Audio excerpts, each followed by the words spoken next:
Is Ross Tucker with us there, Fritzy? He's standing by. All right. Oh, always good to have our good friend Ross Tucker, Westwood 1, NBC, Sirius Radio. He's got a lot of jobs here. Ross, how are you?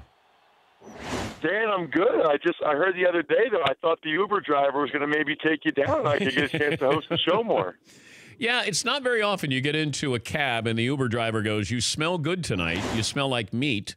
And then he then I didn't hear the start of it. I thought he picked you up right after the show on like a Meat Friday. No, it wasn't a Meat Friday. I was leaving an Adam Sandler post party, the premiere post party, and I didn't have any meat there. But I got into the Uber, and he goes, "You smell good tonight. You smell like meat." And then he followed that up by saying, "I'm not very good at directions." So didn't feel that confident there with him. He doesn't know where he's going, and he thinks I smell like meat. What could go wrong, Ross, right? Oh, man, I was dying. I was driving somewhere listening to you. I almost pulled over. I was laughing so hard. It's amazing. I want you to tell me what you think of this. We just had Barry Trammell on, and he is a columnist for the Oklahoman. He covered Baker Mayfield in college. And he says that Baker doesn't want to be Eli Manning. He wants to be Joe Namath. What do you make of that quote? Yeah, that would really scare me. Because what does that really mean? What does that really imply? It means we're talking really about the off-the-field stuff, in my mind, then more than the on-the-field stuff. So he aspires to be the type of guy that is known for, late-night partying and, being with a lot of women. I mean, not that there's anything wrong with that, Dan, but if I'm taking somebody with the #1 overall pick, that would scare me. And I've been thinking about that a lot. Like, the picture we put up about Brett Favre is awesome. That picture that he did, that took a lot of time to get that picture exactly perfect. So he has the time for that and the docuseries, but he didn't have the time to look at the Chargers playbook. I got a lot of questions there. I mean, there's other stuff during the pre-draft process, trying to get him on radio shows. There would be a lot of concerns there for me taking him. I'm a conservative person, and the maturity risk is too much for me. I would not take Baker Mayfield. Do you think that these tweets that have resurfaced with Josh Allen from 2012, 2013 will affect his draft status? I don't think a lot. I guess the only question you would have as a team isn't really, in my mind, about Josh Allen or if he's racist or any of that stuff. I think that the question would be, what will the impact of this be in our market, amongst our fans and in the locker room? What will the reaction be because this will be the big story. After they draft him tonight, this will be the big story that, hey, they draft this guy who had these tweets.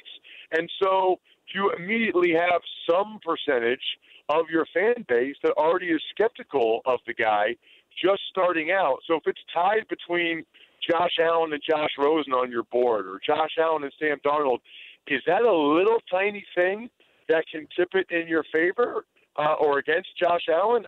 I don't know. And I don't know how it would react in the locker room. I know that the Riley Cooper thing did not go over real well in Philadelphia. Obviously a lot different. Riley Cooper was already a member of the team. He wasn't whatever Josh Allen was 15 or 16 in high school. I actually think there's another interesting part of that, Dan, which is that, look, whatever Josh Allen did, people saying he was quoting a movie, or I don't know. I don't know about that. I know it was not smart to tweet that, but I just wonder who is the adult that waits till the morning of the draft, the night before the draft, to leak that stuff. You're doing it to intentionally harm him, and maybe it's, hey, all's well that ends well, whatever it takes to try to get the kid to drop to you. I don't know, but I would have a tough time doing that. Even if it's kind of by any means necessary thing, I'd have a tough time doing that, to intentionally hurt it. It's like all the stuff with Darius Geis coming out now, or Leighton Vander Esch with the neck. I talked to him yesterday. Just seeing these 20-year-old guys in person. I'm here in Dallas, and just seeing how upset Darius Geis and Vander Esch were by this stuff coming out that could hurt their draft standing. I hope the people that do it and leak it intentionally really, really feel good about themselves. Talking to Ross Tucker, joining us from Dallas. Of course, the draft coming up tonight. Let me go back to the LSU running back, Darius Geis. I don't know what kind of personality he has, but he said some things that he was asked certain questions at the combine, like does he like men, and so he brought this up, and then teams have said no one asked him that. What is going on with this kid? Because he's first round talent. I'm guessing it's certainly a second round talent and has a chance to have a good career here. I don't know if he's sabotaging himself here. Yeah, he's a really outgoing kid. He's got a great personality. He's fun to talk to. And one of either two things happened in my mind, Dan. Number one, he either just kind of, whatever radio show he was on, they were liking what he was saying and they were laughing, and he just kind of was getting excited and they exaggerated the story to them. Either that, or I think it might be option number two, Dan, which is that someone made it very clear to him it's not good that your name's associated with this. And if a team gets in trouble for this, that's really bad for you. You need to tell people that this never happened. I wonder if he got the memo from some people that are in the know or some people in the NFL. Hey, we can't have this right now. We can't have you saying that this happened.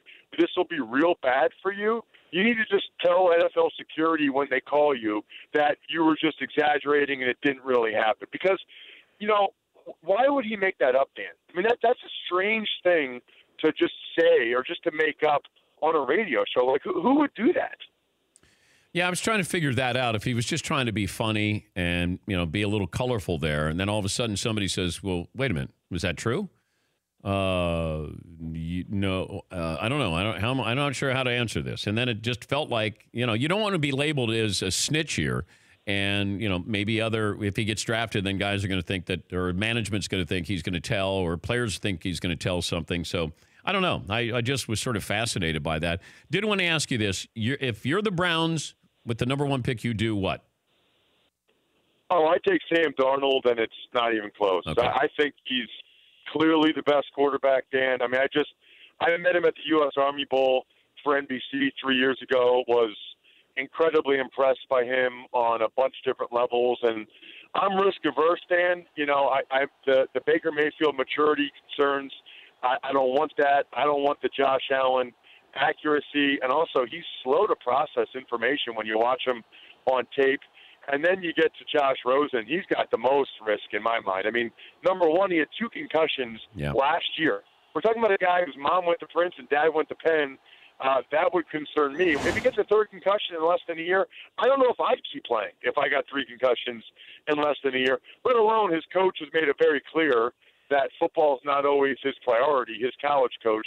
And then you've got the same maturity concerns with him. I mean, the decision-making to wear a hat that has the F word on it, let alone about someone in politics. My mind is blown that he was already UCLA's quarterback and the pro prospect, and that he thought it was a good idea to do that. So there's 3 negatives in my mind for Josh Rosen. The only negative for Darnold is the fumbles, and I think that's just, hey, he hasn't played that much. 2 hands on the ball. I think he'll be okay. Thank you, Ross. We always appreciate your time, and good luck tonight. Thanks, Dan. Take care. That's Ross Tucker, former NFL lineman, working for Westwood One, NBC Sports Network, and Sirius. For more Dan Patrick Show, tune to Audience Channel 239 on DirecTV or download the Dan Patrick Show app.